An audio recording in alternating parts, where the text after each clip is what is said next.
aujourd'hui on va parler de Mystic Scrolls, un jeu pour 20 à 30 minutes de 2 à 4 joueurs dès 8 ans. Dans Mystic Scrolls, on est des magiciens avides d'accroître notre prestige. On choisit un des 4 personnages parmi Albus, Alonora, Paravel et Célestine. Puis on va essayer de forcer les autres joueurs à quitter la partie en réduisant leur endurance à 0. Chaque joueur dispose de 3 cartes. Cartes avec des sorts spécifiques.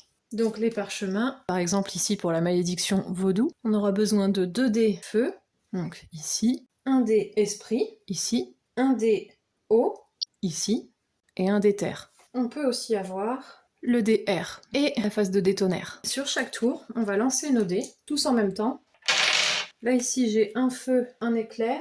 Moi je vois que j'ai beaucoup de feu sur mes cartes de sort, et qu'ici il faut un petit peu de tout. Je vais lancer mes dés jusqu'à ce que j'obtienne ce qu'il me faut, le plus rapidement possible bien sûr.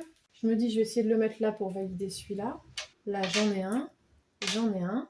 Du coup vu que je n'ai plus de dés, je vais alors en reprendre 4 au milieu. Je relance ma suite de dés. Ici, par exemple, pour lancer ça, il va me manquer un sort de feu. Donc je le place, et si on dit stop, j'ai gagné la malédiction vaudou. C'est-à-dire qu'ici, le tour s'arrête. Donc on peut soit gagner le parchemin, ou décider de poser nos sorts. Et là, avec mes 3 dés de feu et mon dé d'air, j'aurais pu lancer charme démoniaque, qui m'aurait permis de gagner 3 de soins, et de faire 2 de dégâts. Une fois que les dés sont placés, on passe à la phase de magie, où on résout les effets des sorts jetés en confrontant nos sorciers. À l'état d'attaque, on additionne les nombres d'icônes dégâts et on les déduit de l'endurance de notre voisin de droite. Par exemple, Paravel aurait perdu 2 points. Et moi, si j'avais été blessée, j'en aurais gagné 3. 1, 2, 3. On a donc des causes de dégâts, des causes de soins, du pouvoir magique, de quoi lancer un dé bleu, et de quoi lancer un dé magique. On procède par élimination jusqu'à ce qu'il n'y ait plus qu'un seul joueur avec des points d'endurance. Le gagnant sera le dernier joueur qui aura amené ses adversaires à 0 d'endurance en ayant encore. À vous de jouer!